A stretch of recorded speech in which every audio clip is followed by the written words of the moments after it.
गेहूं का वानस्पतिक नाम क्या है? तो इसका वानस्पतिक नाम है ट्रिटिकम एस्टिवम, ट्रिटिकम बालगेयर। इसके दो नाम हैं। इसका कुल ग्रेमिनी है, वंश ट्रिटिकम है और इसकी कई अलग अलग जातियां हैं। भारत में गेहूं 3 जातियों की खेती की जाती है जो निम्न है।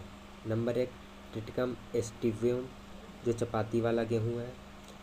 दूसरा ट्रिटिकम ड्रम जिसे मेकोनी या सूजी वाला गेहूं कहते हैं। नंबर तीसरे पे आता है ट्रिटिकम डाइकोम, यह समर गेहूं है।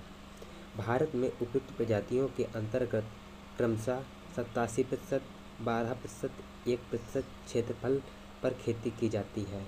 अर्थात ट्रिटिकम एस्टिवम ये 87% पे होता है, सूजी वाला गेहूँ यह 12% पे किया जाता है और समर वाला गेहूँ ये 1% पे किया जाता है। तो बढ़ते हैं आज के पहले प्रश्न की तरफ। गेहूँ की हल के पीछे पंक्तियों में बुवाई की दर कितनी होगी? तो इसका सही आंसर है 100 kg प्रति हेक्टेयर। बढ़ते हैं अगले प्रश्न की तरफ। गेहूं की सीड ड्रिल से बुवाई में दर क्या होगी? तो इसका सही आंसर है 100 kg प्रति हेक्टेयर। बढ़ते हैं अगले क्वेश्चन की तरफ।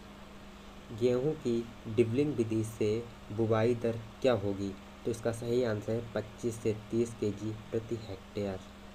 यह प्रश्न बहुत ही महत्वपूर्ण है परीक्षाओं के लिए, तो कृपया इन्हें ध्यान से पढ़ें। बढ़ते हैं अगले प्रश्न की तरफ। गेहूं की पछेती बुवाई विधि से बुवाई दर क्या होगी? तो इसका सही आंसर है 125 kg प्रति हेक्टेयर। बढ़ते हैं अगले प्रश्न की तरफ। गेहूं की बोनी जातियों भ्रूण ग्रेचोल कितना होता है? तो इसका सही आंसर है औसतन 5 सेमी। बढ़ते हैं अगले प्रश्न की तरफ। गेहूं की बोनी जातियों को कितनी गहराई पर बोना चाहिए? तो इसका सही आंसर है 4 से 5 सेमी पर। बढ़ते हैं अगले प्रश्न की तरफ।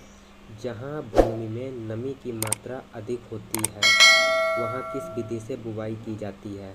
तो इसका सही आंसर है हल के पीछे हाथ से बुवाई। अर्थात इस विधि में एक आदमी हल से कोण बनाता जाता है और दूसरा आदमी पीछे पीछे कोण में बीज डालता है, जिसे हल के पीछे हाथ से बुवाई कहते हैं। बढ़ते हैं अगले प्रश्न की तरफ। गेहूं में अंकुरण के लिए तापमान कितना उचित होता है?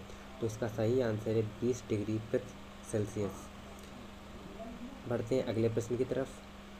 गेहूं की बुवाई के लिए मृदा ताप कितना होना चाहिए?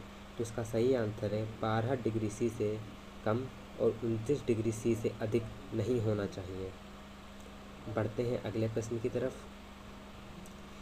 गेहूं की जिन जातियों की अवधि 135 दिन से 140 दिन होती है उन्हें कब बोना चाहिए? तो उन्हें नवंबर के प्रथम पखवाड़े में ही बोना चाहिए।